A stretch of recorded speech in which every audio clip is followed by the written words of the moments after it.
शाश्वादितचरणकमलचिन्मकरन्दाय भक्तजनमानसनिवासाय श्रीरामचन्द्राय वागीशाय यस्य वदने लक्ष्मीर्यस्य च वक्षसे यस्यास्ते हृदये संवित्तं सिंहमहं भजे। विश्वसर्गविसर्गादि नवलक्षणलक्षितम् श्रीकृष्णाख्यं परं धाम जगद्धाम नमामि तत्। श्रीमद्भागवत के चतुर्थ स्कंध के 25वें अध्याय में देवर्षि नारद जी के द्वारा महाराज प्राचीन वैदेही को अध्यात्म तत्व का बोध कराने के लिए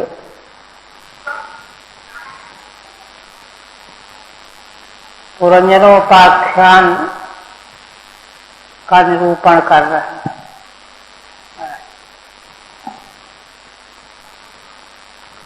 किस प्रकार से जीवात्मा पुरं जनयति पुरंजनः, जो अपने कर्मों के द्वारा अपने लिए शरीर को प्रकट कर लेता है, बना लेता है, वही पुरंजन है जीवात्मा। और उसने विषय निष्ठ बुद्धि के साथ संबंध जोड़ दिया। क्यों? क्योंकि उसके भीतर वासनाएं थी। वासना के कारण जो है वह विषय निष्ठ बुद्धि से संबंधित हो गया, जुड़ गया। और जैसा पिछले दिन व्रत का निरूपण किया गया, वे दोनों आकृष्ट होकर मिल गए और उस पुरी में निवास करते हुए जीवन यापन करने लगे। संसार में जागृत अवस्था का अनुभव, स्वप्नावस्था का अनुभव, सुषुप्ति अवस्था का अनुभव, तीन प्रकार की प्रसिद्ध अवस्थाओं का अनुभव जो होता है प्राणी को, यही भोग है। सांसारिक भोग जो है तीनों अवस्थाओं के रूप में अनुभव किया जाता है। तो जागृत अवस्था में क्या क्या जीव अनुभव करता है, बुद्धि के साथ में रहते हुए, उसी का निरूपण करते हुए बताया कि यह देह पुरी है और इस पुरी में 9 दरवाजे, जिनमें से 7 ऊपर की ओर हैं, 2 नीचे की ओर। 7 में से पूर्व दिशा में 5, उत्तर दक्षिण में 2, 7, पश्चिम द्वार 2।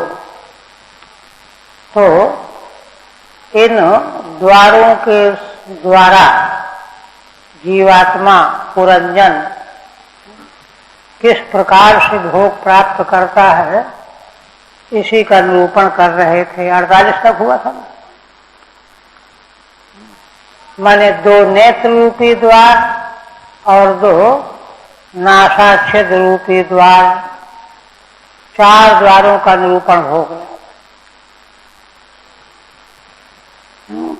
इन चारों द्वारों में विशेषता बताई गई कि दक्षिण नेत्र में शक्ति विशेष होती है वाम नेत्र की अपेक्षा। ऐसे ही नासा छिद्र में भी दाहिने छिद्र में विशेष सुगंधि ग्रहण करने की शक्ति होती है। अब आगे पंचम द्वार, मुख्यानाम पुरस्ताद्वार तयापण बहुधनौ विषयौ याति पुरराष्ट्र पुराट रसज्ञ विपणान्विता। श्री नारद जी वर्णन करते हुए कहते हैं कि मुख्या नाम की एक सामने का द्वार है इस पुरी में, एकदम आगे ही है। तयापण बहुधनऊ, इस द्वार के द्वारा वह जीवात्मा पुरंजन, आपन और बहुधन ये दो विषय हैं यात्रा के। विषय यादि पुरराट, पुर का स्वामी राजा पुरंजन जीवात्मा, रसज्ञ विपणान्विता, रसज्ञ के साथ में और विपण के साथ में अन्वित होकर के। रसज्ञ कौन? रसना, रसना इंद्रिय, और विपण कौन? उच्चारण वाली इंद्रिय। मुख के भीतर दो इंद्रियां हैं, एक तो उच्चारण वाली वाग इंद्री और एक रसना रस इंद्री। तो दो प्रकार का व्यवहार संपन्न होता है मुख रूपी द्वार से। माने भोजन का रस प्राप्त करता है रसनेन्द्रिय के द्वारा जीवात्मा पुरुषार्थ, और वाग इंद्रिय के द्वारा वह लोक व्यवहार संपन्न करता है। बोलना बोल करके ही तो व्यवहार चलाया जाता है। पण व्यवहारे धातु विपणान्विता। ठीक है।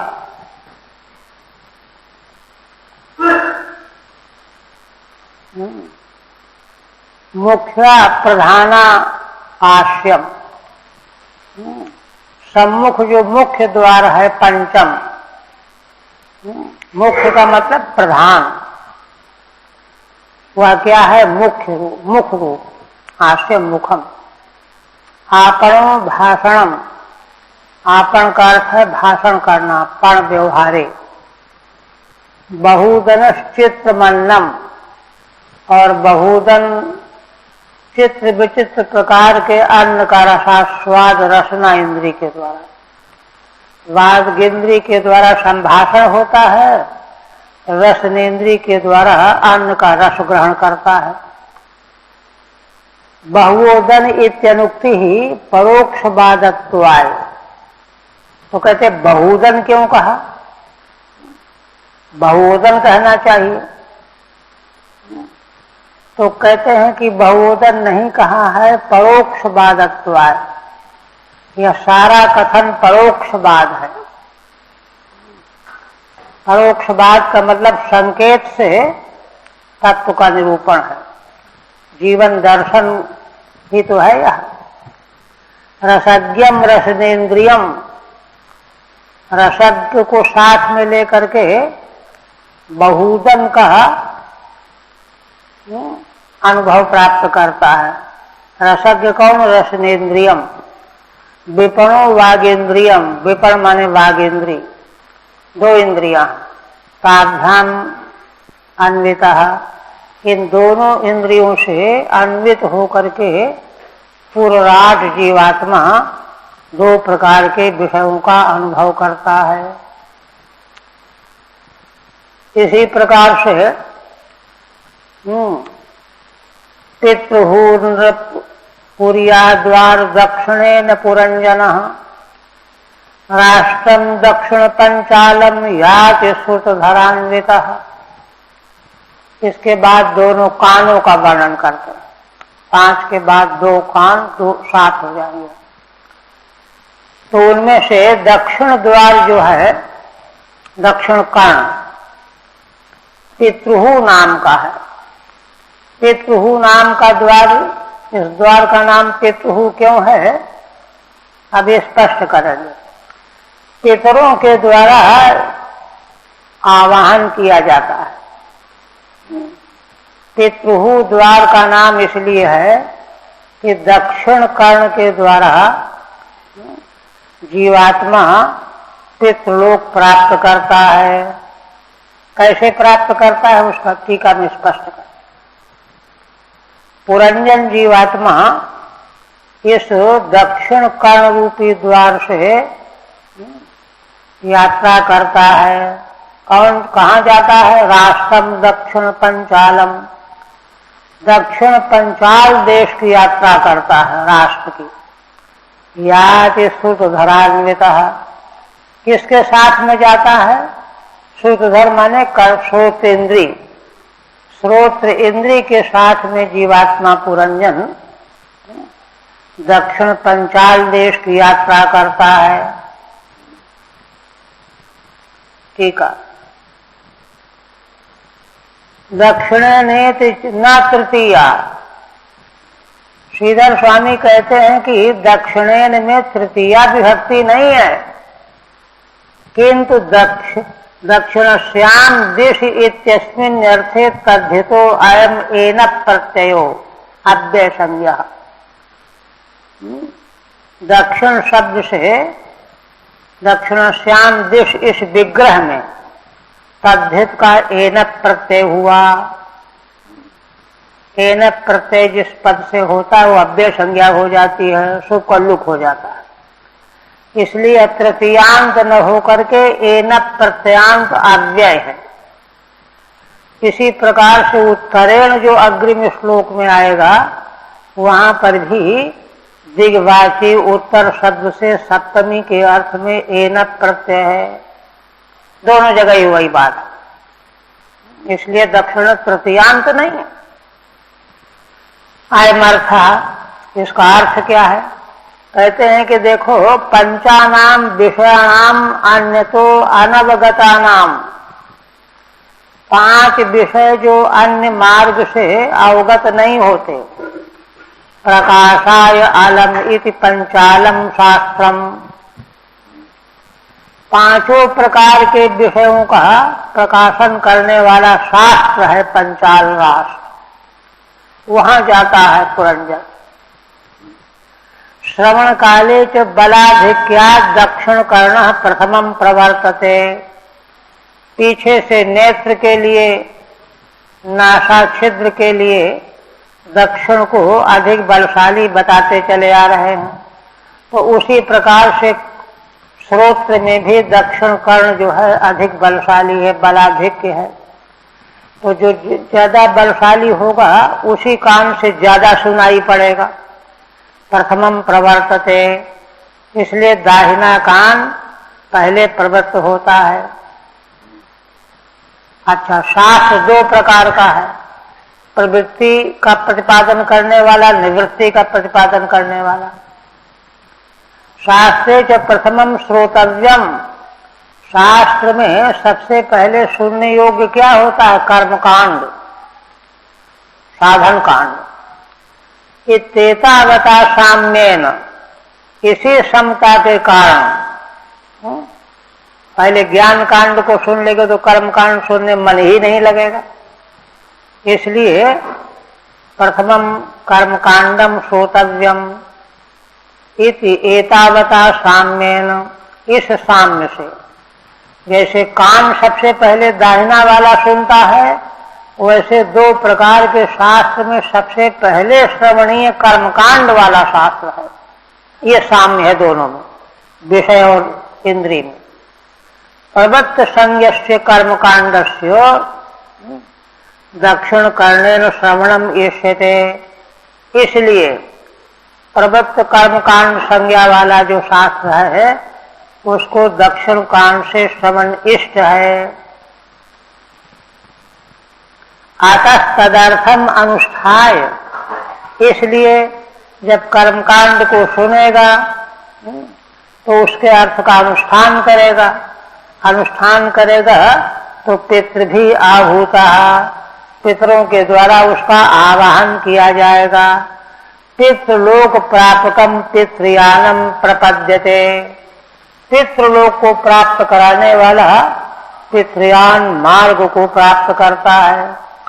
तदनेन प्रकारेण पितॄणाम आवाहनम अनेन भवति पितृहूर दक्षिण कर्ण, इसलिए इसी रीति से पितरों के द्वारा आवाहन किया जाता है, बुलाया जाता है, आओ हमारे पास, है ना।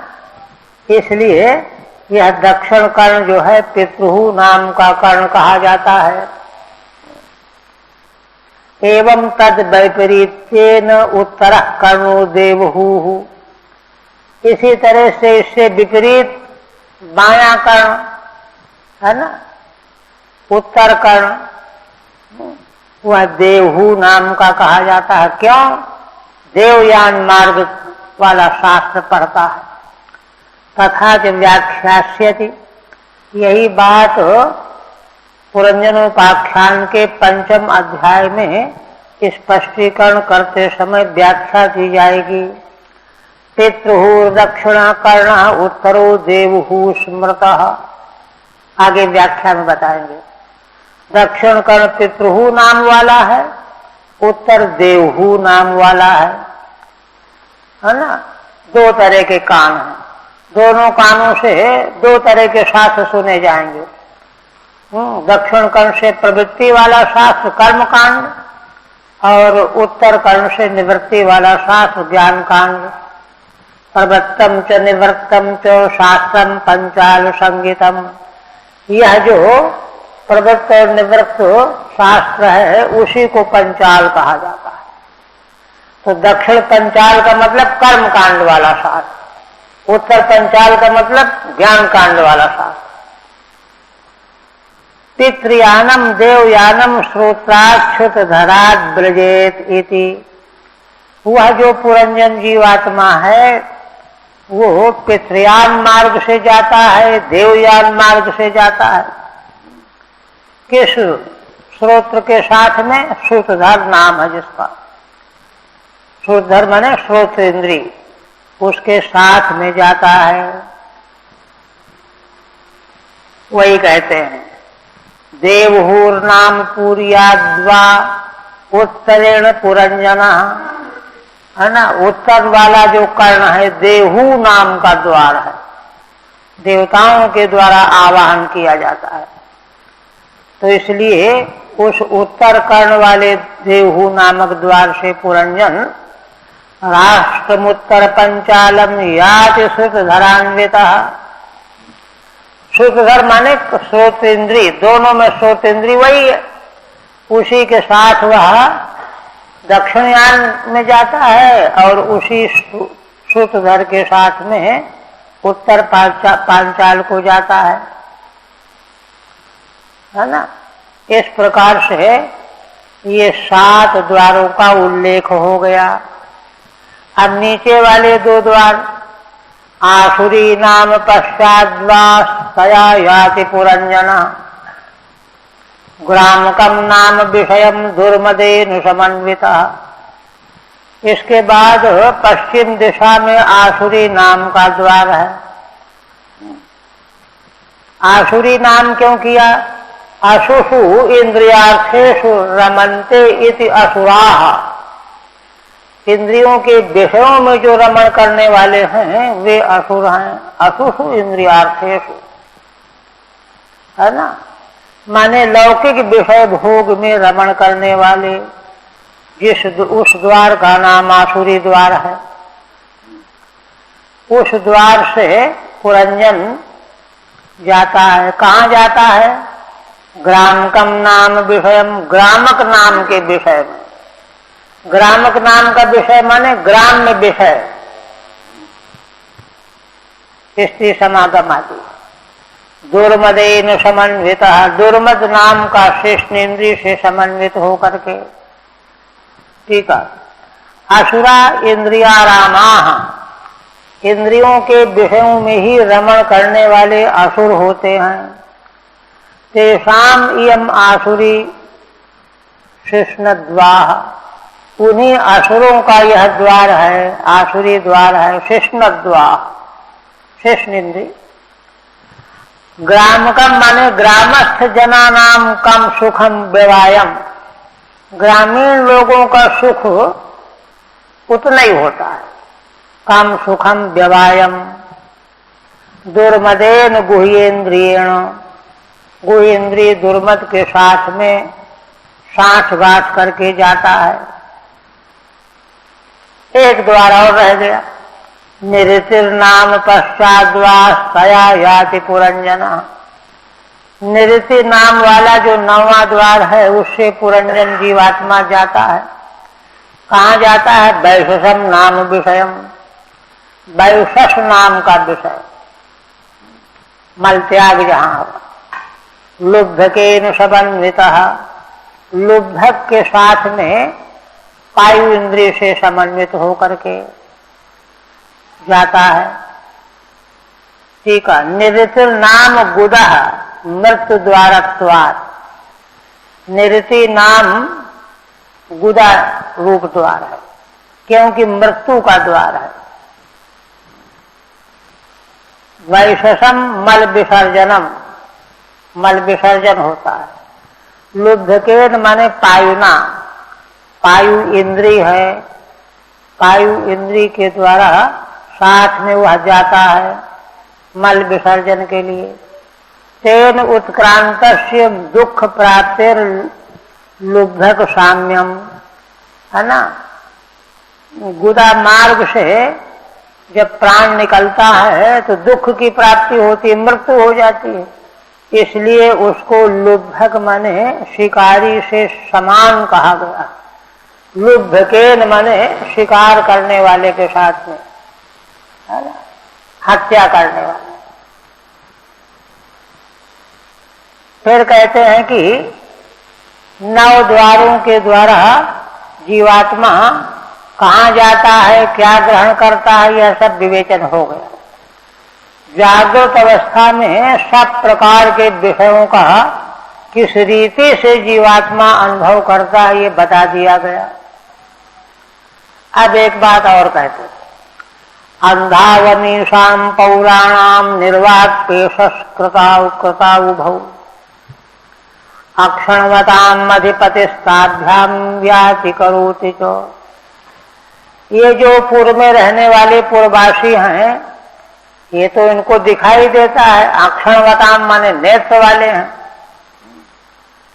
पूर्व में रहने वाले सबके नेत्र हैं, सबको दिखाई देता है।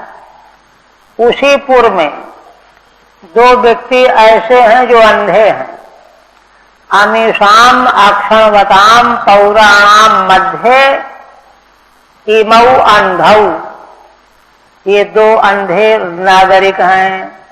उनका नाम क्या है? निर्वाक अपेशस्कृत, माने हाथ और पैर। हाथ और पैर बोलते तो है नहीं, निर्वाक होते हैं।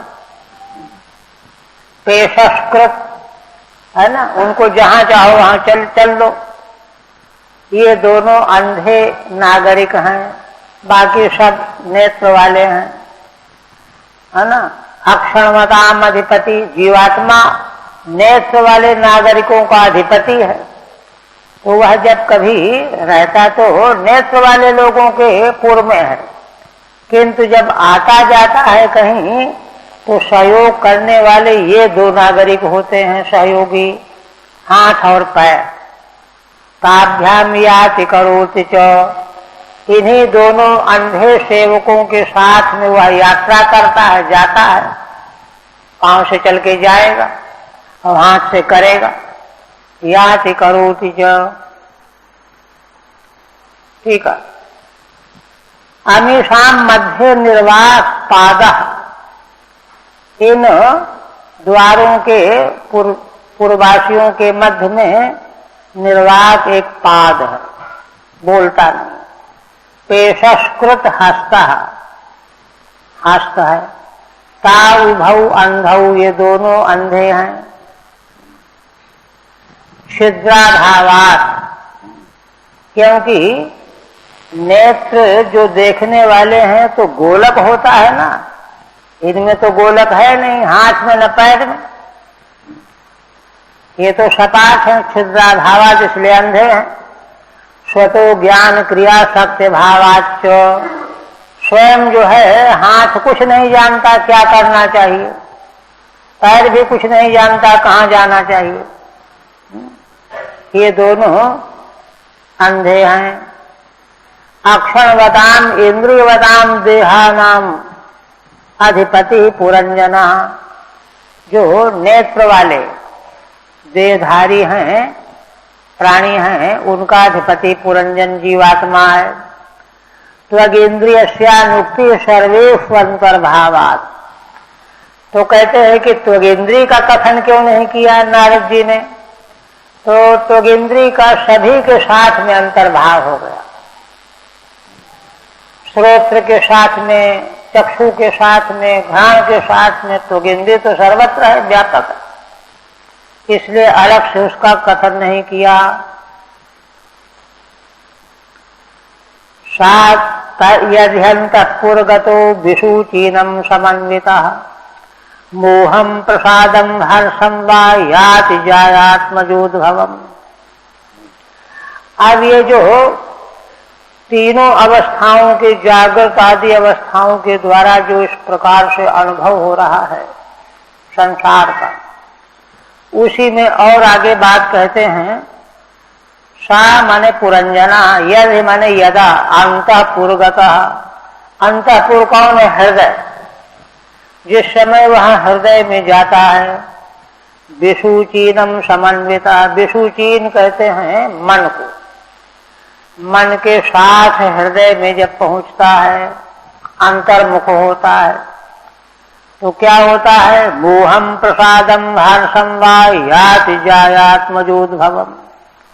मोह, प्रसाद और हर्ष। देखिए तीन गुण है ना, सत रज तम। तमोगुण का परिणाम है मोह प्राप्त होना, और सतोगुण का परिणाम है प्रसन्नता प्राप्त होना, रजोगुण का परिणाम है हर्ष प्राप्त होना। तीन प्रकार की प्रतिक्रिया की अनुभूति होती है। कहते हैं क्यों? जायात्मजोद्भवम्। पत्नी और आत्मज संतान, इनके संबंध से तीन प्रकार के भाव प्रकट होते हैं। मोह, प्रसन्नता और हर्ष। सुख दुख और मोह समझ लीजिए, ये उत्पन्न होते हैं। ठीक है। अंतःपुरम हृदयम गतः। जिस समय जीवात्मा पुरंजन हृदय में प्रवेश करता है। विषुचीनम सर्वतोमुखम मनः, है ना, सर्वतोमुखी मन के साथ में जाता है। क्योंकि देखिए इंद्रियां तो विद्यमान पदार्थों को ग्रहण करते हैं, वर्तमान कालिक। भूतकाल के रूप का चक्षु थोड़े ग्रहण करेगा, न शब्द का ग्रहण करेगा श्रोत्र। किंतु मन भूतकाल के विषयों का भी ग्रहण करने वाला है, इसलिए सर्वतोमुख मन है। इसके साथ जब वह पुरंजन जीवात्मा हृदय में प्रवेश करता है, तो मोह, प्रसाद, हर्षास, तमः, सत्व, रजः कार्याणि, ये तीनों, मोह तमोगुण का, प्रसाद सतोगुण का, हर्ष तमो रजोगुण के कार्य हैं, इनका अनुभव करता है। ये कहाँ से आ जाते हैं जिनका अनुभव करता है? तो कहते हैं जाया बुद्धि। पत्नी वही बुद्धि ही तो, विषयनिष्ठ बुद्धि ही तो जाया। और आत्मजा इंद्रिय परिणामा, इंद्रियों के परिणाम, तदुद्भवम, उसी से ये सात्विक राजस तामस परिणाम उत्पन्न होते हैं। मोह, प्रसाद और हर्ष प्रकट होता है, इसका वह अनुभव करता है। फिर कहते हैं एवं कर्मसु संसक्तः कामात्मा बंजतो बुधः महिषी यद्यदीहे तो तत्तद्देवान् ववर्तत। श्री नारद जी महाराज प्राचीन बरही को जीवन दर्शन का प्रत्यक्ष परिचय करा रहे हैं। वर्णन जितना किया जा रहा है, यह सभी संसार के भीतर रहने वाले प्राणियों का अनुभूत विषय। करोड़ों जन्मों से मनुष्य इस सब का अनुभव करता चला आ रहा है, किंतु आज तक अपने आप को सीख नहीं पाया, समझ नहीं पाया। कबीर कहते तो हैं कबीरा यह तन सूप है सब जग लेहु पछोरी, हलुकन को उड़चा न दे गर्वे राख बटोरी। लेकिन कहाँ हुआ, हल्कों को ही समेट रहा है, वजनदार की ओर देखता भी नहीं है, उल्टा ही हो रहा है। किंतु देवर्षि नारद महाराज प्राचीन बरही को उद्बुद्ध कर रहे, जगा रहे हैं, क्योंकि मोह रूपी रात्रि में शक सो रहा है संसार, मोह निशा सब सो बनिहारा, उनको जगा रहे हैं। क्या करके जगा रहे, कह रहे हैं कि देखो एवं कर्म सुसंसक्ता, इस प्रकार से हे राजन यह कामात्मा पुरंजन जीवात्मा, जीवात्मा क्या है तो कामात्मा है, संसक्त है, कर्मों में ही संसक्त है। कर्मों में संसक्त क्यों है, असल में वासनाएं थी। योग सूत्रकार ने बताया है सदर चक्र संसार का ऐसे घूमता है। पहले राग द्वेष, राग द्वेष से कर्म होगा, राग होगा उसको पकड़ना चाहेंगे, द्वेष से भागना चाहेंगे, राग द्वेष से कर्म होगा, और कर्म होने से शरीर मिलेगा, है ना, और शरीर मिलेगा तो फिर उसे सुख दुख भोगेंगे। तो 2 2 4 2 6 यही सदर चक्र है, चलता ही रहता है। एक बार चल पड़ा तो रुकने का नाम नहीं ले रहा। वही कह रहे हैं एवं कर्म सुसंसक्त है। अब इन 6 में से कोई बंद नहीं हो सकता। कर्म बंद हो तो कर्म बंद इसलिए नहीं होगा कि राग द्वेष प्रेरित किए हुए, राग द्वेष से प्रभावित होकर के जीवात्मा कर्म किए बिना रह ही नहीं सकता। राग द्वेष क्यों है, राग द्वेष इसलिए है कि सुख दुख का अनुभव किए बैठा है।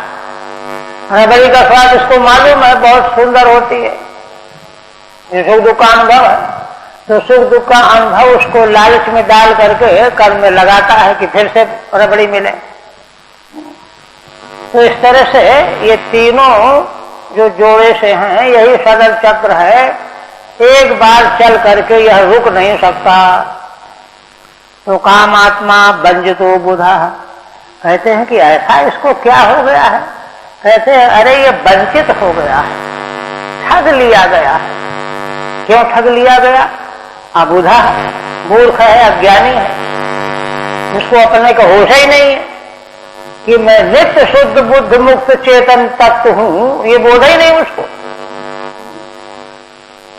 और वो विषयनिष्ठ बुद्धि को ही बुद्धि के फेर में पड़ा हुआ है। महिषी यद्यदि हे तो तत्तदेवान वर्तत, इसलिए महारानी वही विषयनिष्ठ बुद्धि जो जो चेष्टा करती है वही वही अभी होता जाता है। महिषी यद्यदि हे तो तत्तदेवान वर्तत, वही अभी हो जाता है। उसी का जो है अनुवाद करते हैं। देखिए निकट से अपने जीवन को अगर हम देखें सतर्क होकर के तो यही मिलेगा। क्या, क्वचित पिबन्त्याम पिबती मदिराम मद बिहुवला, कभी जब बुद्धि मदिरा पीने में लगती है, पीने लगती है, पीती है ना, तो मद बिहुवला, यह भी मदिरा पी लेता है और विह्वल हो जाता है।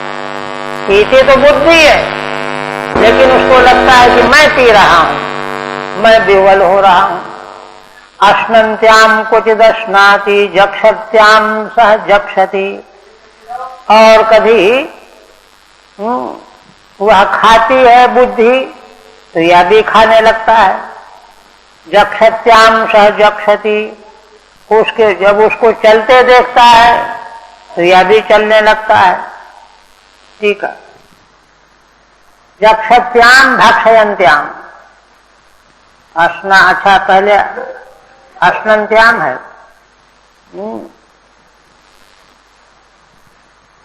थोड़ा सा अंतर कर ले, मैंने पान करना, पीना, पीना खाना दोनों ले लीजिए। फिर कहते हैं क्वचित गायति गायन्त्याम रुदत्याम रुदति क्वचित। जब वह गाने लगती है तो यह भी गाने लगता है, कभी वह रोने लगती है तो यह भी रोने लगता है। क्वचित हसन्त्याम हसति जल्पन्त्याम अनुजल्पति। कभी वह हंसने लगती है तो यह हंसने लगता है, कभी वह बोलने लगती है तो यह भी बोलने लगता है। क्वचित धावति धावन्त्याम तिष्ठन्त्याम अनुतिष्ठति। अनुशेते शयानायाम अनुवास्ते क्वचिदासति। कभी वह दौड़ती है तो यह भी दौड़ने लगता है, उसके दौड़ने को अपना दौड़ना मानता है। अनुशेते शयानायाम। कभी वह सो जाती है तो यह भी सो जाता है। अनुवास्ते क्वचिदासति। कभी वह बैठी हुई रहती है तो यह भी बैठ जाता है। आसतीम आसीनाम। क्वचित शृणोति शृण्वन्त्याम पश्यन्त्याम अनुपश्यति। कभी वह सुनने लगती है तो यह सुनने लगता है, वह देखने लगती है तो यह देखने लगता है। क्वचित जिघ्रत जिघ्रन्त्याम स्पर्शन्त्याम स्पृशति क्वचित। कभी वह सूंघने लगती है तो यह सूंघने लगता है, कभी वह स्पर्श करने लगती है तो यह स्पर्श करने लगता है। क्वचित शोचतीम जायाम अनुशोचति दीनवत्। अनुहर्षति हर्ष्यन्त्याम मुदिताम अनुमोदते। कभी पत्नी कोई शोक करने लगती है तो यह भी शोक करने लगता है दीन की तरह से। और जब कभी वह प्रसन्न दिखती है तो यह भी उसको प्रसन्न देख करके प्रसन्नता का अनुभव करता। मुदिताम अनुमोदते। ये देखिए, पुरंजन की क्रिया के साथ में अणु शब्द का प्रयोग है। इसका मतलब जीवात्मा में स्वयं में कोई क्रिया नहीं है, बुद्धि की क्रिया को ही वह अपनी क्रिया मान लेता है। जीवात्मा में स्वयं कोई क्रिया है ही नहीं, बुद्धि की क्रिया को ही अपनी क्रिया मानता है। सब जगह यही है। कहते हैं कि इस प्रकार से परिणाम क्या निकला, तो कहते हैं विप्लब्धो महिष्यैवं सर्व प्रकृति वंचिता नेच्छन्नं करोत्यज्ञः क्लैब्यात् क्रीडा मृगो यथा। श्री नारद जी कहते हैं कि राजन, एवं महिष्या विप्रलब्धा, महिषी रानी विषय निष्ठ बुद्धि के द्वारा यह विप्रलब्ध हो गया, भटक गया। सर्व प्रकृति वंचिता, इसका जो अपनी प्रकृति है, स्वभाव है जीव का, चेतन का, नित्य शुद्ध बुद्ध, इससे वंचित हो गया। अपना जो इसका स्वभाव है उससे वंचित हो गया, और जो इसमें बिल्कुल भी नहीं है वही बन गया, विप्लब्ध हो गया। सर्व प्रकृति वंचिता नेच्छन्नं करोत्यज्ञः क्लैब्यात् क्रीडा मृगो यथा। अब क्या है कि इच्छा न होने पर भी यह अनुसरण करने लगता है, अनुकरण करने लगता है। क्यों करने लगता है? बिल्कुल समझदार नहीं है क्या? कहते नहीं, आज्ञा आज्ञा है, समझदार कहाँ है।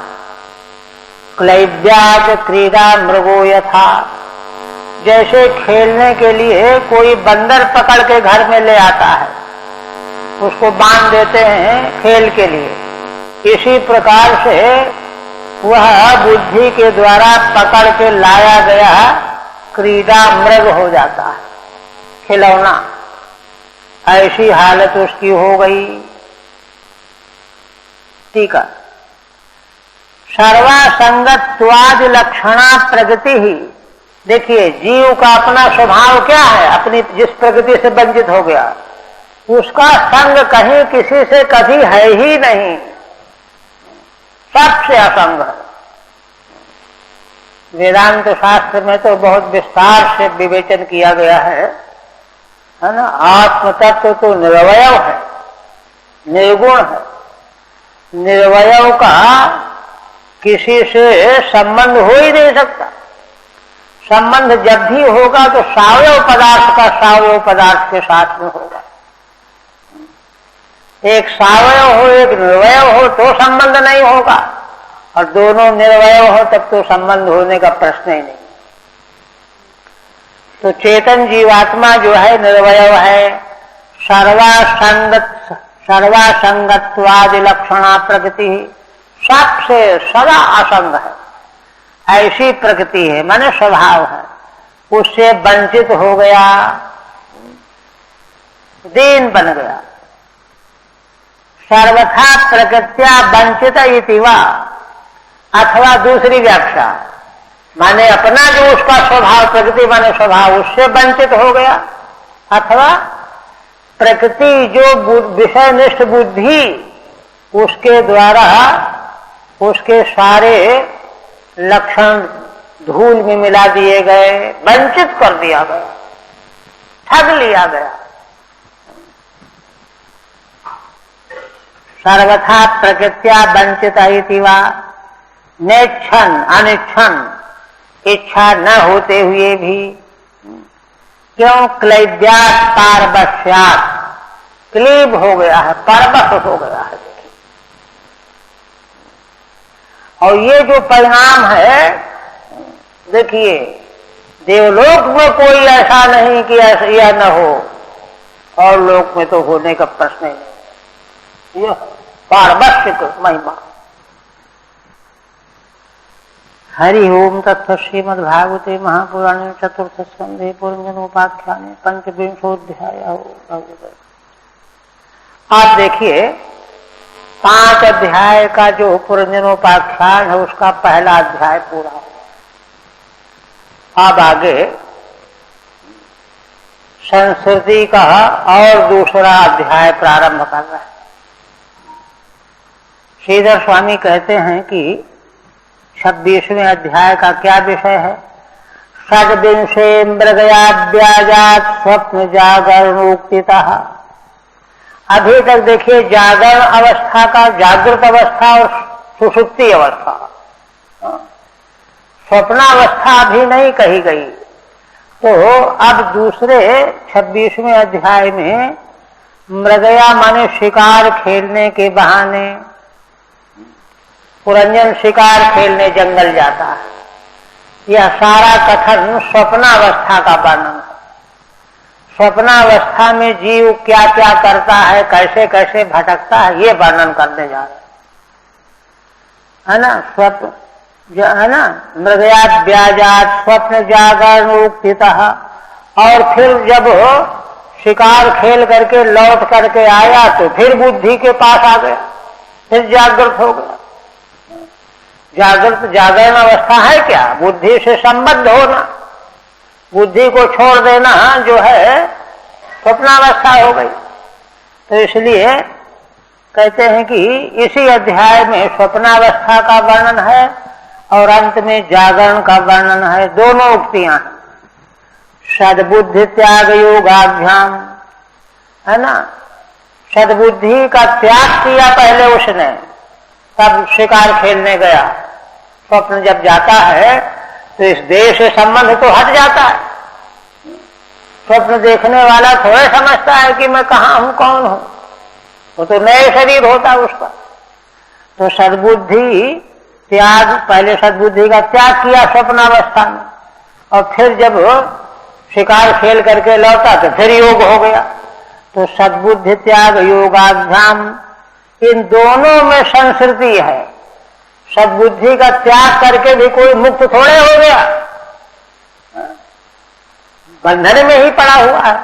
और फिर जब आ करके उससे योग हो गया तो फिर बंधन है। बंधन का स्वरूप अलग अलग है सारा का सारा बंधन ही।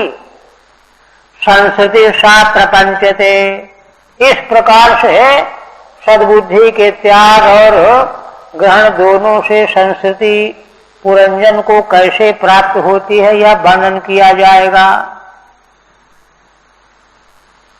अब मूल नारदवाच, श्री नारद जी कहने लगे, स एकदा महेश्वासो रथम पंचाश्वमासुगम। द्वीपम द्विचक्रमेकाक्षम त्रिवेणुम पंचबंधुरम। श्री नारद जी कहते हैं कि वह पुरंजन एक दिन की बात है, एक समय महेश्वास बड़ा विशाल धनुष लेकर के, महान धनुष लेकर के, और रथम 50वां सुगम, रथ में बैठ करके जिसमें 5 घोड़े जुटे हुए हैं, और आसुगम माने बड़ा तेज चलने वाला है। द्विषम जिसमें 2 ईशाएं हैं, 2 चक्र पहिए हैं, एक अक्ष है, त्रिवेणुम 3 वेणु हैं, पंचबंधुरम 5 जगह से बंधा हुआ है। और कैसा है? एक रश्मेक दमनम, रश्मि माने लगाम, मन रूपी प्रग्रह, मन ही प्रग्रह है। एक दमन क्या है? सारथी, बुद्धि रूपी सारथी, और मन रूपी लगाम। एक नीडम, एक नीड माने एक आसन, हृदय रूपी आसन। द्विकुबरम 2 कुबर हैं, पंच प्रहरणम 5 कर्मेंद्रियां प्रहार रूप हैं, 7 बरूथम, और 7 धातुएं जो हैं बरूथ रूप हैं, पंच विक्रमम 5 प्रकार का विषय रूप विक्रम, विषयाहरण। देखिए स्वप्नावस्था का जो ये सारा जो वर्णन है रथ का, तो यह रथ यद्यपि श्रुतियों में भी शरीर के रथ रूपक की कल्पना की गई है। इंद्रियाणि हरान्याहु विषयांस्तेषु गोचरान श्रुतियां हैं, किंतु यहाँ एक दूसरे रथ का वर्णन हो रहा है। स्वप्न देखने वाला जो जीवात्मा है, तो स्वप्न दृष्टा शरीर दूसरा होता है।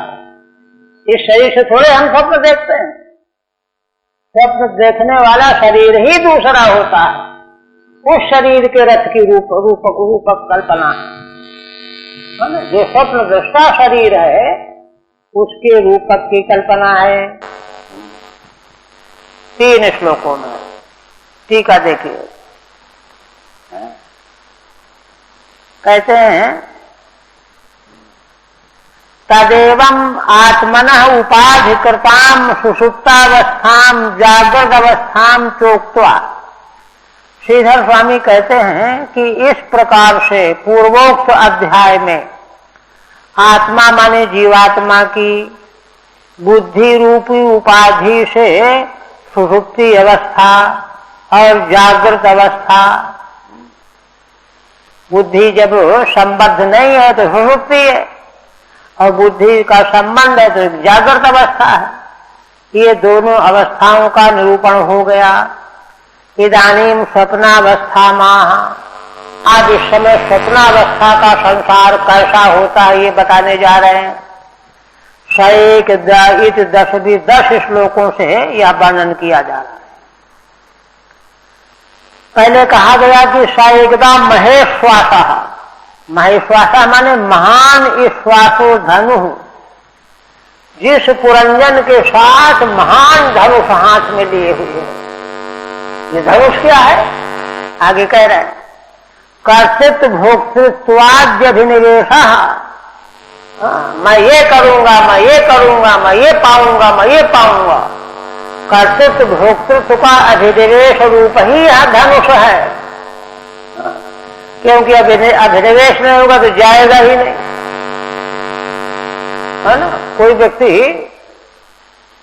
कह रहा है चलो अपने मित्र से चलो दौड़ेंगे, चल करके शरीर स्वास्थ्य बनेगा, वो तो आलसी है, हम नहीं जाते, तुम जाओ, नहीं जाएंगे। इसलिए शिकार खेलने के लिए जाने वाला जो पुरंजन है, यह महान कर्तृत्व भोक्तृत्व के अभिनिवेश से भरा हुआ है।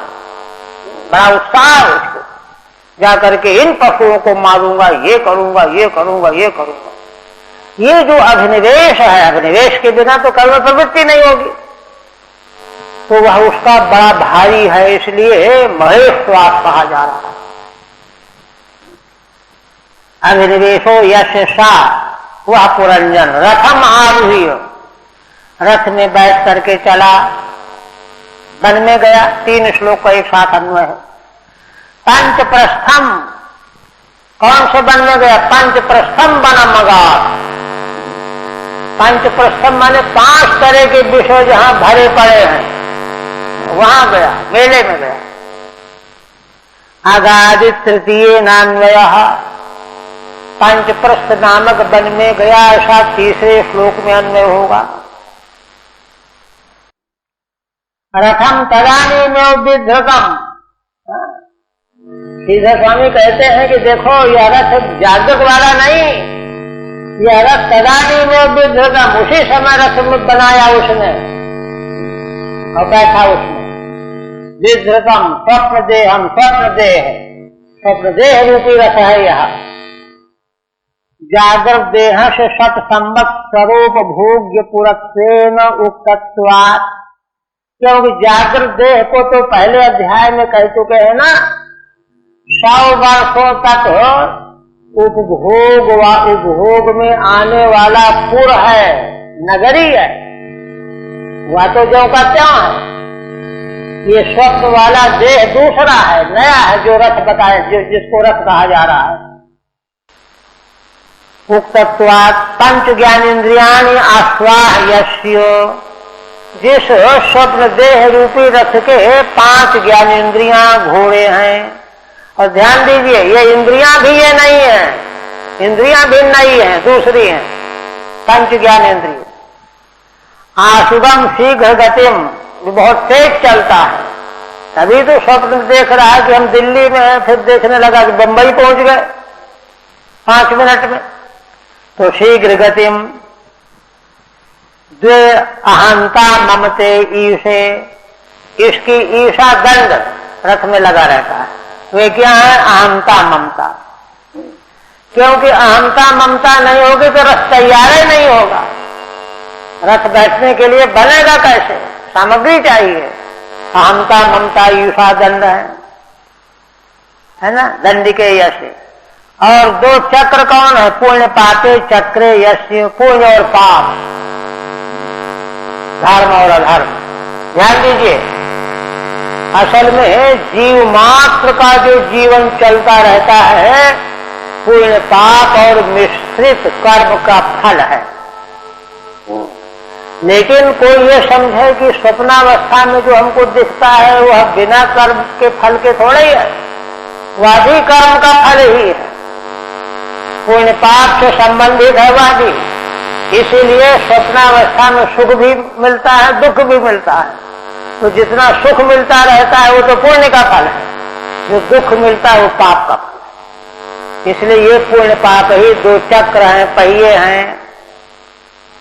चक्रे यस्य, एकम प्रधानम अक्षो यस्य, और एक प्रधान अक्ष है। त्रयो गुणा वेणवो ध्वजा यस्य, 3 गुण ही जिसके वेणु रूप ध्वजा है। वेणु ध्वजा 3 गुण, माने वे पन्नी जैसे लगा देते हैं ना। पंच प्राणा बंधुराणि बंधनानि यस्य, 5 प्राण जिसके बंधन है ना, प्राण पान ज्ञान उदान समान। स्वप्नावस्था के देह में सबकी अनुभूति होती है।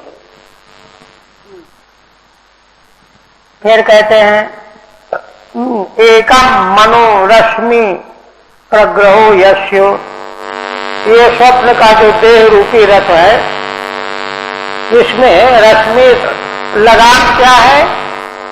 मन। एका बुद्धि दमना, और एक बुद्धि दमन माने घोड़ों को वश में करने वाली, रात को खींचे रहने वाली, है ना, सूत सारथी। यश तम ऐसा वह रथ जिसका ऐसा आकार है, जिसका सारथी ऐसा है, जिसकी लगाम ऐसी है। एकम हृदयम नीदम, और एक हृदय है नीद है। देखिए ये स्वप्नावस्था में कहां से आ गया? श्रुति तो कहती है न तत्र रथानर्थयोगात् पथस्रजते, वहां न रथ है, न रथ में जोड़े जाने वाले घोड़े हैं, न वहां रथ चलने का रास्ता है। वह सब जो है जीव बनाता है, वही बनाता है। सृष्टि जो है स्वप्नावस्था को की सृष्टि की रचना है, वेद का कहना है। तो कहते हैं कि एकम हृदयम नीदम, उसको उस रथ में जिसमें बुद्धि सारथी है, मन लगाम है, तो रथी जो रथ का स्वामी है वो कहाँ बैठेगा? तो हृदय रूपी एक आसन है वहां, उस शरीर रूपी रथ में। उपवेश स्थानम, उपवेश बैठने वाले का स्थान है स्वप्न दृष्टा का। जो शोक मोहव कुबरव, शोक और मोह दो कुबर हैं, इधर उधर निकले हुए हैं।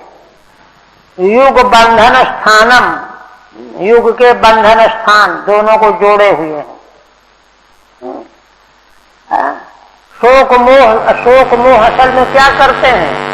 व्यक्ति को और नए नए कर्मों की ओर प्रेरित करते हैं मोह से। भाई ये करेंगे तो ऐसा हो जाएगा, ये नहीं करेंगे तो ये नहीं हो पाएगा, मोह के कारण। और शोक में भी इस प्रकार से युग बंधन स्थानम यस्य पंच शब्दादयो विषया, शब्दादि 5 विषय है ना, प्रह्रियन्ते प्रक्षिप्यन्ते यस्मिन्, 5 शब्दादि विषय जिसमें प्रक्षिप्त होते हैं, है ना, महसूस होते हैं कह लीजिए। अस्य व्याख्यानम भविष्यति पंचेन्द्रियार्थ प्रक्षेपयति, कहते हैं इस कथन का व्याख्यान आगे 5वें अध्याय में जहां तात्पर्य निरूपण किया जाएगा तो किया जाएगा। पंचेन्द्रियार्थ प्रक्षेप, 5 जो इंद्रियों के विषय हैं इनका प्रक्षेप होता है। सप्त धातु बरूथा, 7 जो धातुएं हैं वे बरूथ हैं। बरूथ क्या है? रक्षार्थम चर्माद्या वर्णानी, रक्षा के लिए चर्मादि आवरण, 7 धातुओं में शरीर की रक्षा की जाती है।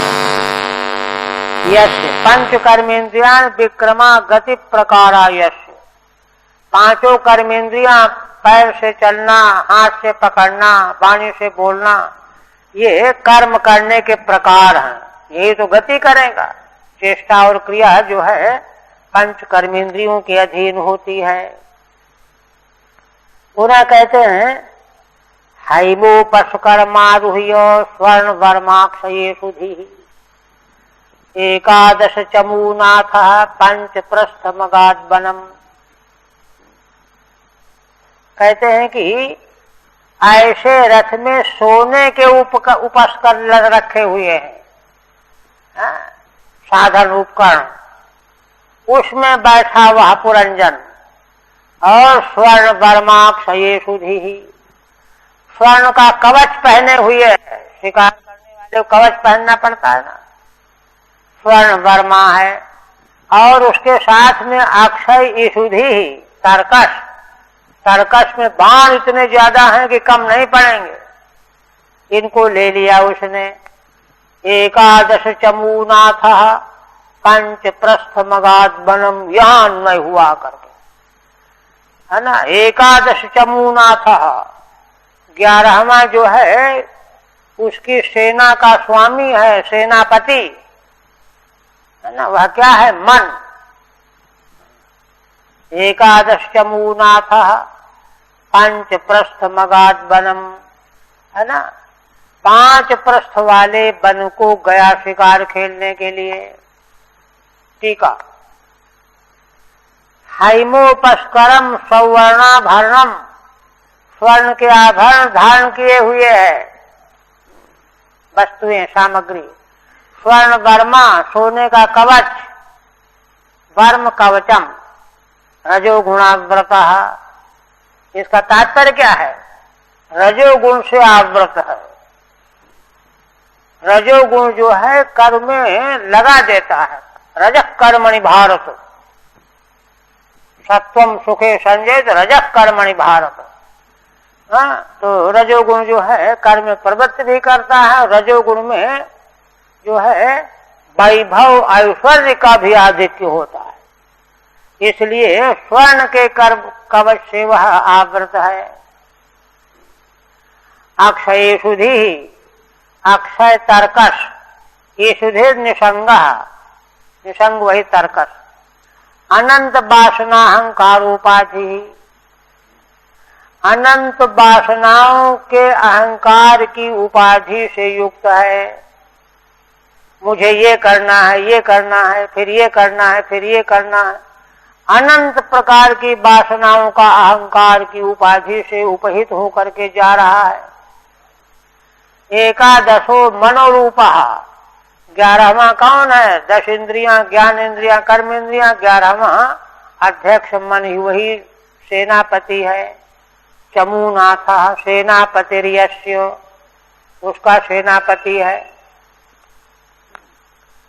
वासनामय से मनसा प्रग्रहत्वम, तो कहते हैं मन को पहले प्रग्रह बताया आपने, अब यहां सेनापति बता रहे हो, ये क्या बात हुई? तो फर्क करते हैं। श्रीधर स्वामी कहते हैं कि भाई समझो बात को, जो वासनामय मन का जो स्वरूप है वह तो लगाम है। वासनामय मन को लगाम कहा गया है पीछे, हाँ? और यहाँ क्या? संकल्प विकल्पात्मक से बृहद बलत्वेन वक्षमाणस समूनाथत्वमित विभाग। यहाँ जो मन को सेनापति कहा गया तो इसलिए कहा गया कि संकल्प विकल्पात्मक बृहद बल वाला है मन।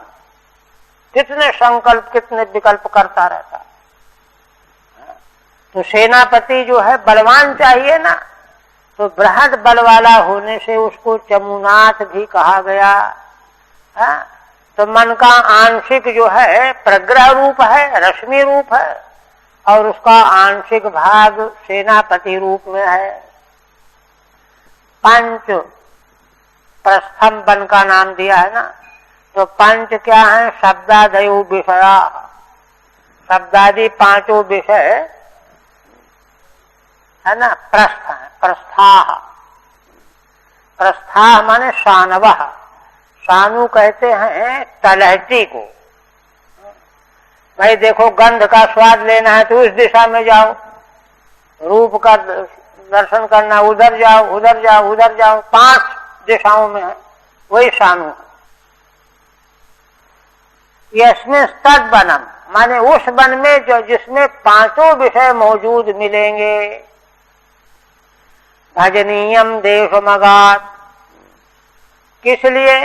5 विषय भजनी माने सेवनीय, भज सेवायाम धातु है, सेवन के योग्य जहाँ 5 विषय प्राप्त होंगे ऐसे वन में गया पुरंजन। चचार मृगयाम तत्र धृत आत्तेषु कार्मुकः, विहाय जायाम अतदर्हाम मृग व्यसन लालसा। श्री नारद जी कहते हैं कि हे राजन, वह पुरंजन वन पहुंच गया जंगल, और वहां है ना तत् व्रत माने उत्साही होकर के, आत्तेषु कार्मुकः, जिसने यीशु माने बाण और कार्मुक धनुष दोनों को चाह रखा है लक्ष्य की ओर छोड़ने के लिए, वह इस प्रकार से सन्नद्ध होकर के शिकार खेलने में लग गया जंगल में जाकर के। और कहते हैं कि देखो जब जंगल शिकार खेलने के लिए गया तो विहाय जायाम, है ना, अपनी सद्बुद्धि को छोड़ के चला गया। आतदर्हाम, वह छोड़ के जाने लायक नहीं थी, किंतु फिर चला गया। छोड़ करके क्यों चला गया? कहते मृग व्यसन लालसा, शिकार खेलने के व्यसन की बड़ी लालसा वाला था। जैसे जुआनी को जुआ खेलने का व्यसन, ऐसे ही जो है ना शिकार खेलने का व्यसन था उसको। व्यसन जो है चाहे कुछ भी हो जाए उसको किए बिना नहीं रहेगा, इसलिए चला गया। और जो है सद्बुद्धि का त्याग करके चला गया, यद्यपि वह त्याग के जाने लायक नहीं थी। ठीक है। आत्ता ग्रहीता ईशवो रागादि रूपा, उसने ग्रहण कर रखा है बाणों को। बाण क्या है? रागादि रूप बाण, राग आसक्ति। कार्मुकम च भोगाद्यभिनिवेश रूपम, भोग आदि का अभिनिवेश रूप बाण धनुष है। राग रूपी बाण और भोग आदि का अभिनिवेश रूप कार्मुक माने धनुष, इनको लिए दिए पहुंच गया। जायाम विवेकवतीम बुद्धिम विहाय, अपनी पत्नी विवेकशालिनी बुद्धि को छोड़ के पहुंच गया। और तदर्हम, यद्यपि वह त्याग करने लायक नहीं थी, त्यागा नरहम, तो फिर क्यों त्याग करके चला गया? त्यागे हेतु मृग्यन्ते मृगा विषया, मृग व्यसन लालसा है ना, विषयों की लालसा है ना। मृग्यन्ते मृगा विषया, जिनको ढूंढा जाता है, ये मिले ये मिले ये मिले, उनको कहते हैं विषय, मृग। तेषु व्यसनम, उनके प्रति उसको व्यसन लगा हुआ था, भोगा शक्ति थी। तेन लालसा अतिस्पृहा यस्य, उन विषय भोगों के प्रति अत्यंत स्पृहा थी पुरंजन की, इसलिए चला गया। जाकर के वहां क्या करने लगा वही बता रहे हैं। आसुरीं वृत्तिमाश्रित्य घोरात्मा निरनुग्रह, निहनन्निशितैर्बाणैर्वनेषु वनगोचरान्। हे राजन, वह पुरंजन वन में जाकर के आसुरी वृत्ति का आश्रय लिया उसने। क्यों? घोरात्मा, उसका चित्त बड़ा क्रूर हो गया था, कठोर हो गया था, है ना। दया नहीं रह गई थी, निरनुग्रह।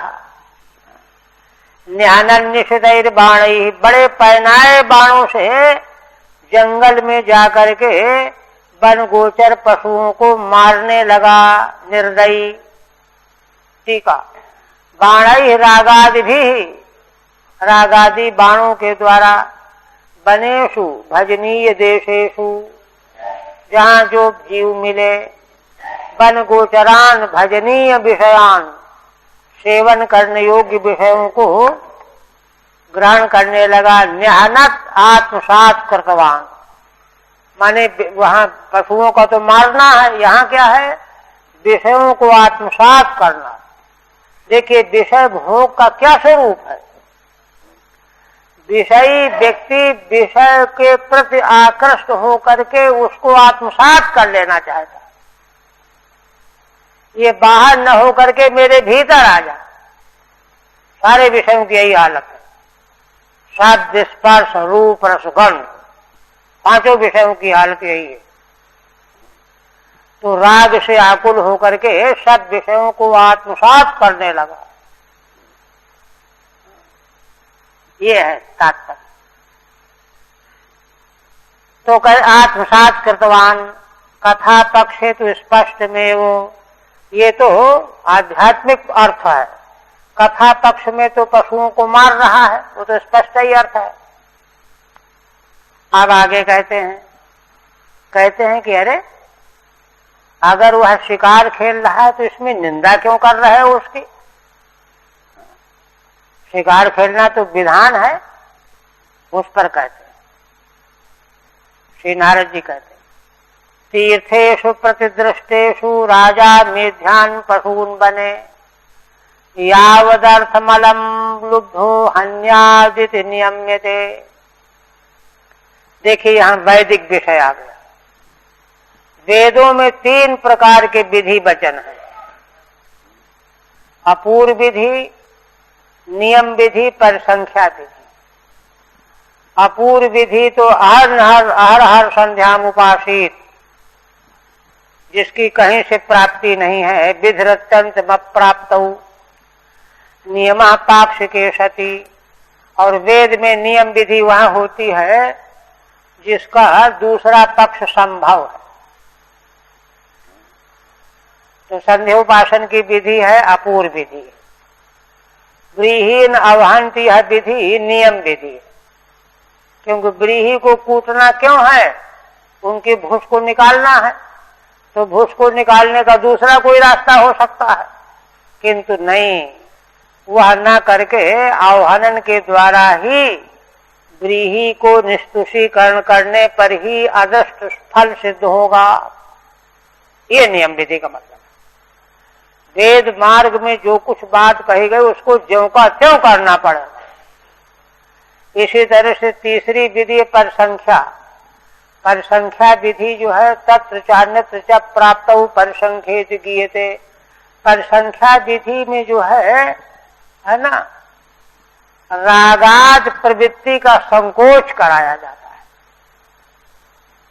राग से जो प्रवृत्ति चली आ रही है उसका विधान नहीं किया जाता। विधि तो वहां होगी जहां अत्यंत अप्राप्ति हो। किंतु मांस भक्षण है, मद्यपान है, स्त्री सेवन है, ये तो बड़े प्रबल विषय हैं, राग से प्रवृत्ति है। तो वेद जो है राग से प्रवृत्ति का विधान थोड़े करेगा, वह तो राग को संकुचित कराएगा। नियम भी वो परिसंख्या विधि, उसी यहां पर संख्या विधि का उल्लेख कर रहे हैं। क्या कहते हैं कि देखो, तीर्थेषु प्रतिदृष्टेषु राजा में ध्यान पशून बने। राजा को वेद भगवान ने बताया है कि पशुओं का शिकार जो है वन में जा करके करे, नगर में कोई पशु आए उसी को न मार डाले। एक और तीर्थों में करे, तीर्थ माने यज्ञादिकों के निमित्त, प्रतिदृष्टेषु, और उन यज्ञों के लिए जिन यज्ञों में उसकी अनुज्ञा दी गई हो, है ना। और मेध्य पशुओं को, जिन पशुओं को शिकार खेलने की आज्ञा दी हुई है शास्त्र में, वन में, और यावदर्थ, और जितने से काम बन जाए बस उतना ही। ये नहीं कि जो है इकट्ठा करने के लिए, बेचने के लिए। अलम लुब्धो हन्यादित नियम्यते। नारद जी कहते हैं कि जो लोभी है वह केवल इस प्रकार से 6 प्रकार का नियम है। ये इस तरह से परिसंख्या के द्वारा राग को नियमित किया गया है। नहीं तो तुम गड़बड़ करोगे, मनमाना करोगे, सदाचार का उल्लंघन करोगे। ठीक है। ननु आसुरीम वृत्तिम आश्रित किमिति मृगया निंद्यते। कहते हैं आसुरी वृत्ति का आश्रय करके पुरंजन शिकार करने गया, तो तुम शिकार की निंदा क्यों करते हो? समझ के बोलो जरा। कथा पक्ष है, और अगर कथा पक्ष लिया जाए तो कहते तावद राज्यो विहित ही उषा, तो राजाओं को शिकार विहित ही है। अध्यात्म पक्षे भी जीव से विषय भोगो विहिता। अध्यात्म पक्ष में भी जीवात्माओं को विषय भोग की अनुज्ञा वेदों के द्वारा प्राप्त है। इत्याशंक्या, ऐसी शंका होने पर कहते हैं सुनो समझो। कहते हैं वेद की अपूर्व विधि नहीं है, ये तो परसंख्या विधि है। अयम भावः नहीं मृगया विधीयते। क्यों? शिकार का विधान वेद में नहीं किया जा रहा। क्यों? राग प्राप्तत्वात्। जो विषय राग प्राप्त है उसका विधान वेद कभी कर ही नहीं सकता। विधि तो वहां होती है अत्यंत अप्राप्त, ये तो राग तक प्राप्त है, मध्यमान शादी, है ना। किंतु नियम्यते प्रवृत्ति संकोच्यते। किंतु यहाँ तो परिसंख्या के द्वारा नियमित किया गया है, प्रवृत्ति का संकोच कराया गया है। एकदम रोक देते तो व्यक्ति आत्महत्या कर लेता कि हमको पूरा मना कर रहे हैं। इसलिए समझा बुझा करके परिसंख्या विधि है। नियम में षड्विधम दर्शयति, पर संख्या के द्वारा 6 प्रकार का नियम फलित होता है, उसको दिखा रहे हैं। यद्यलम अत्यर्थम लुब्धो रागी सन, भाई देखो तुम नहीं मान रहे हो, बड़े रागी हो, मांस भक्षण करना चाहते हो, तो हन्यात तद तीर्थेषु श्राद्धा विश्वेव, तो देखो करो, शिकार करो, लेकिन तीर्थों में श्राद्धादि का प्रसंग होने पर ही करो। तत्रापि प्रतिदृष्टेषु, उसमें भी हरेक श्राद्ध में नहीं, प्रख्याते सेव न नित्य श्राद्धादिषु, नित्य श्राद्ध में निषिद्ध है। तत्रापि राजैव, और वह भी राजा के लिए ही है। और मेध्यानेव, जो पवित्र पशु हैं उन्हीं का शिकार करे, बने वन में ही करे। यावद उपयोग में वेति, जितना जरूरी हो उतना ही करे। एवं जीवस्य विषय सेवा यावद उपयोगम न यथेष्टमित नियम एवेत्यर्थः। इस तरह से जीवों को जो वेद भगवान ने विषय भोग की छूट दी है, वह जितना उपयोग बहुत जरूरी है उतना के लिए है। न यथेष्टम, कारण हत्य भोग की अनुमति नहीं है। मनु भगवान तो कहते हैं कि दवाई के समान विषयों का सेवन करना चाहिए। औषधवद विषयान सेवेत। फिर कहते हैं य एवं कर्मण्यतम विद्वान कुर्वीत मानवः कर्मणा तेन राजेंद्रो ज्ञानेन नाशा लिप्यते। श्री नारद जी कहते हैं कि हे राजन, जो कोई मनुष्य मानव इन नियत कर्मों को जिस तरह से शास्त्र ने बताया है जो करेगा, तो उसका तेन कर्मणा, हे राजेंद्र, ज्ञानेन नाशा लिप्यते, तो चूंकि उसको ज्ञान पूर्वक कर्म कर रहा है, इसलिए उस कर्म के द्वारा उसको लेप नहीं लगेगा। देखिए, ऐसा कह करके नारद जी प्राचीन बधि को बता रहे हैं, क्योंकि इन्होंने तो बड़े हत्याएं की है। पहले बताया ना कि आकाश में जीव तुम्हारी प्रतीक्षा कर रहे हैं, तो ये तो तुमने मनमाना किया है। ऐसा थोड़ा कि जो ऐसा तो कहीं कथन ही नहीं है, ये मनमाना किया है। तो तुम उस कर्म से तो तुमको लिप्त होना ही पड़ेगा। उनको उनकी भ्रांति का निराकरण, भ्रांति उनकी बता रहे हैं। न लिप्यते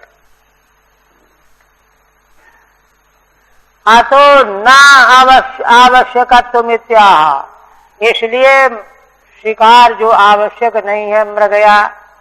यति एवं नियतम कर्म विद्वान, इस प्रकार से नियत कर्म को जानने वाला जो विद्वान पुरुष है, तेन इत्युपलक्षणम, उसके द्वारा, ये उपलक्षण वाक्य, तेन अन्येन वा, उसके द्वारा चाहे अन्य के द्वारा, कर्मणा एवं अनुष्ठितेन यज ज्ञानम भवति, इस प्रकार से अनुष्ठान करने से जो ज्ञान होता है, तेन ज्ञानेन हेतुना सो अनुष्ठाता न लिप्यते, उस ज्ञान के प्रभाव से वह कर्म का अनुष्ठान करने वाला लिप्त नहीं होता। और कहते हैं कि अन्यथा, साथ हो गया, अन्यथा कर्म कुर्वाणो मानारूढ़ो निबध्यते, गुण प्रवाह पतितो नष्ट प्रज्ञो ब्रजत्यधा। कहते हैं कि जो इस शास्त्र के रहस्य को न जान करके और प्रकार से कर्म कर रहा है, समझ रहा है कि अरे हमको तो शिकार खेलने की अनुमति है, खेलो शिकार, तो कहते हैं कि वह मानारूढ़ होकर के अन्य प्रकार से अगर कर्म करता है तो बंधन को प्राप्त होता है। गुण प्रवाह पतितो नष्ट प्रज्ञो ब्रजत्यधा, वह संसार रूपी गुण के प्रवाह में पड़ा हुआ मनुष्य नष्ट प्रज्ञ हो जाता है, उसकी प्रज्ञा का नाश हो जाता है और अधोगामी हो जाता है। अन्यथा नियमोल्लंघनेन अंतःकरण शुद्ध भावात्, क्योंकि और तरह से करेंगे तो नियम का उल्लंघन होगा, उससे अंतःकरण की शुद्धि नहीं होगी। कर्तृत्वाभिमान मारूढ़ा, कर्तृत्व के अभिमान में आकर के कर बैठेगा कर्म, तो कर्म भी अनुबद्धते, तो उन कर्मों से वह बंध जाएगा। ततश्च गुण प्रवाहे पतितो अधो ब्रजति, तब माया के गुण प्रवाह में गिरा हुआ वह कहां से कहां पहुंच जाएगा, अधोगति को पहुंच जाएगा, नरक आदि भोगना पड़ेगा। यही रहने दीजिए, फिर कल पूरा होगा।